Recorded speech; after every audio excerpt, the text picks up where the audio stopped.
En la década de los 90 se hizo mundialmente famosa una palabra que estoy seguro que usted tuvo que haber escuchado. Esta palabra es avivamiento.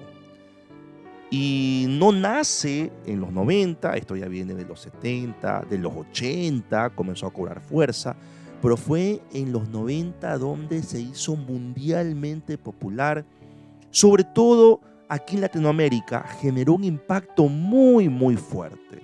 Se comenzaron a hablar de avivamientos en países como Argentina, Brasil, Colombia, Guatemala y entre otros más. Y comenzaron a haber campañas de avivamiento en los estadios de aquí de la ciudad de Guayaquil, en Ecuador. Comenzaron a haber campañas de sanidad, en fin, un mover de Dios sobrenatural espectacular. Luego en los 2000 ya se hicieron menos campañas, menos noches de avivamiento. Ah, Ya a partir del 2010, esa década, comenzó a haber menos convocatorias así, aunque todavía se realizan, pero ya no era con la misma intensidad de la década de los 90. Y de alguna manera la iglesia hoy sigue hablando de avivamiento. Queremos un avivamiento, escuchamos predicaciones donde se profetiza, donde se declara que Dios va a traer un avivamiento a esta nación, etcétera, etcétera. Pero quiere que le comparta algo. La palabra avivamiento como tal no aparece en la Biblia. Aparece la palabra avivar, que en el idioma griego significa despertar, traer a la vida. Entonces de esta palabra avivar se desprende el término avivamiento. Pero ¿en qué contexto se habla de avivar? Avivar el don de Dios que mora en ti, dice la palabra de Dios. Entonces, debido a que nos alejamos un poco del contexto bíblico, comenzamos a hacer mucha teología y queremos seguir esa teología, que hay un avivamiento, un mover especial de Dios, y nos hemos encasillado en esa parte mística del Espíritu Santo que existe, esa parte sobrenatural que existe, donde el Señor sana, donde el Señor levanta, donde el Señor libera endemoniados, que eso sucede. Pero olvidamos aquella parte conductual donde se manifiesta el poder de Dios. Porque también el poder de Dios se da cuando alguien que era mentiroso no miente más. Cuando alguien que era adúltero comenzó a ser fiel. Cuando el que era fornicario dejó de fornicar. Cuando el que era dominado por la envidia, por el celo, por el resentimiento, dejó de ser dominado por estas emociones y por estas actitudes que no honran a Dios. Ahí se ve el poder de Dios. Entonces hay momentos en que olvidamos estas cosas. Y miren, en Hechos capítulo 17, versos del 1 al 6, hay una narrativa que nos habla de este impacto, de este mover de Dios.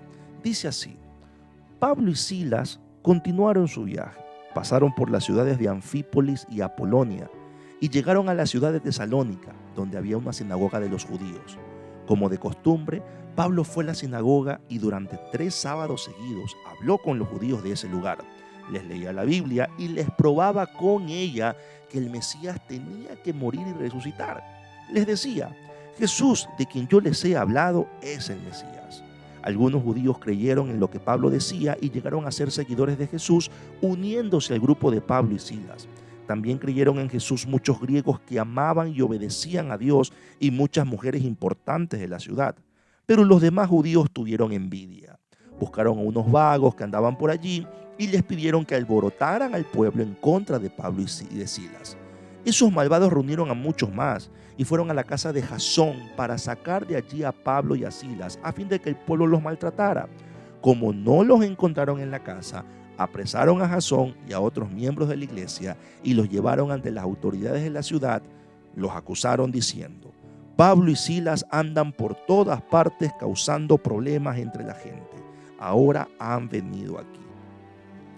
Esta acusación pudiéramos decir que fue falsa, porque Pablo y Silas no tenían la intención de generar problemas.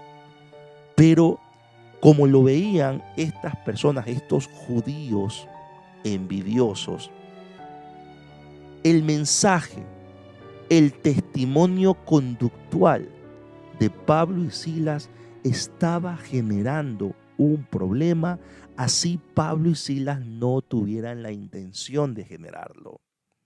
Y es que cuando hay un mover de Dios, hay un impacto en la sociedad y el sistema de pecado, el sistema de corrupción se ve amenazado y tiende a ser reactivo ante aquellas personas que, guiadas por el Espíritu Santo, están compartiendo el mensaje con sus labios, pero sobre todo con su conducta.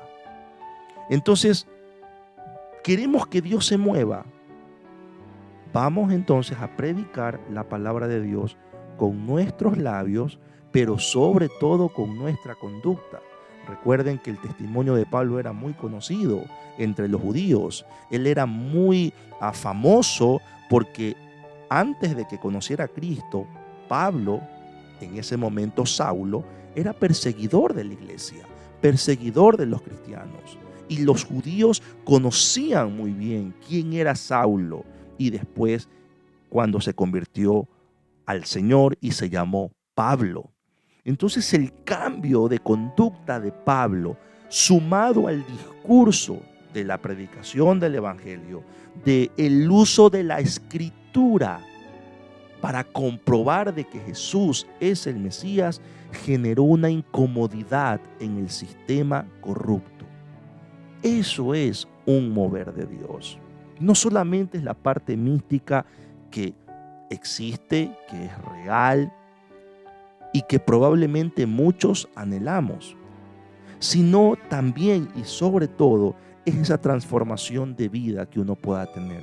Que las personas que forman parte de nuestro círculo vean que si antes insultábamos, antes éramos groseros, decíamos palabras ofensivas, ahora con Cristo hablamos de manera diferente, nos expresamos de manera diferente. Que las personas, nuestros familiares incluso, que nos conocen toda nuestra vida, veían que antes nosotros éramos rebeldes, contestones, soberbios.